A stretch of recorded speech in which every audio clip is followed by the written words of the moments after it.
മൂന്നാം മോദി സർക്കാർ അധികാരത്തിലേറിയതിനു ശേഷമുള്ള ആദ്യ ബജറ്റാണ് ഈ വരുന്ന 23-ന് അവതരിപ്പിക്കാനിരിക്കുന്നത്.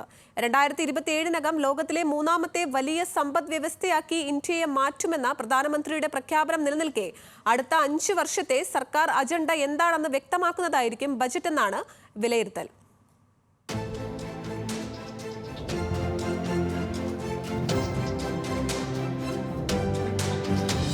GDP വളരണമെങ്കിൽ ഉപഭോഗത്തെ ഉത്തേജിപ്പിക്കണം.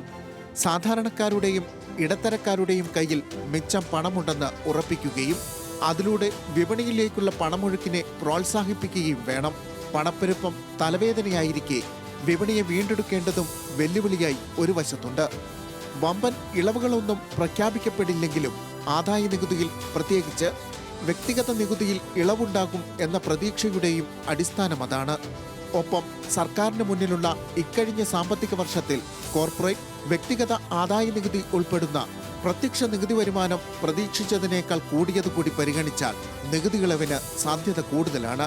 മൂന്നാം മോദി സർക്കാർ അധികാരത്തിലേറുമ്പോൾ മോദി നടത്തിയ വാഗ്ദാനങ്ങളിലൊന്നായിരുന്നു രാജ്യത്തെ ശമ്പളക്കാരായ ഇടത്തരക്കാരുടെ സമ്പാദ്യവും ജീവിത നിലവാരവും ഉയർത്തുമെന്നത്. ഈ വാഗ്ദാനം പൂർത്തിയാക്കിയെന്ന പ്രഖ്യാപനത്തോടെയാവും സർക്കാർ നികുതി ഇളവ് പ്രഖ്യാപിക്കുക. പ്രതിവർഷം 15 ലക്ഷത്തിന് മുകളിൽ വരുമാനമുള്ളവരുടെ ആദായ നികുതി നിലവിൽ 30%. ഇതിൽ ഇളവുണ്ടാകുമെന്ന റിപ്പോർട്ടാണ് പ്രധാനം. നിക്ഷേപങ്ങൾ പ്രോത്സാഹിപ്പിക്കുന്നതിനുള്ള പരിഷ്കരണങ്ങളും പ്രതീക്ഷിക്കാം.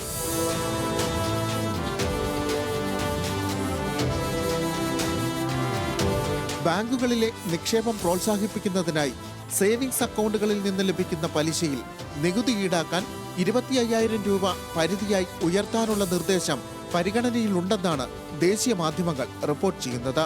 ഒപ്പം ഓഹരി വിപണിയിൽ നിക്ഷേപം പ്രോത്സാഹിപ്പിക്കാൻ മ്യൂച്വൽ ഫണ്ട് ഉൾപ്പെടെയുള്ള ഹ്രസ്വകാല മൂലധന നേട്ടത്തിന്റെ നികുതിരഹിത പരിധി 1.5 ലക്ഷത്തിൽ നിന്ന് 2 ലക്ഷം രൂപയായി വർദ്ധിപ്പിച്ചേക്കും.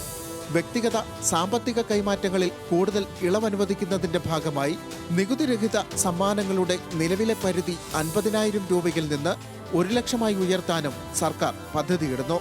2020-21 കാലത്താണ് വ്യക്തിഗത ആദായ നികുതി ഘടനയിൽ അവസാനമായി പരിഷ്കരണങ്ങൾ കൊണ്ടുവന്നത്. വ്യക്തിഗത കോർപ്പറേറ്റ് നികുതികൾ തമ്മിലുള്ള അസമത്വം പരിഹരിക്കുന്ന പരിഷ്കരണങ്ങൾ പുതിയ ബജറ്റിൽ പ്രഖ്യാപിക്കപ്പെടുന്നതോടെ ഇപ്പോഴും പുതിയ നികുതി ഘടനയിൽ നിന്ന് വിട്ടുനിൽക്കുന്ന 45 മുതൽ 50% വരെയുള്ള നികുതിദായകരെ ആകർഷിക്കാമെന്നാണ് കണക്കുകൂട്ടൽ. ഇതുവഴി ഉപഭോക്തൃ ചെലവുകളും നിക്ഷേപവും വർദ്ധിപ്പിച്ച് സാമ്പത്തിക വളർച്ചയെ പ്രോത്സാഹിപ്പിക്കാനാണ് ബജറ്റ് ലക്ഷ്യമിടുന്നത്. Feature desk, news Malayalam.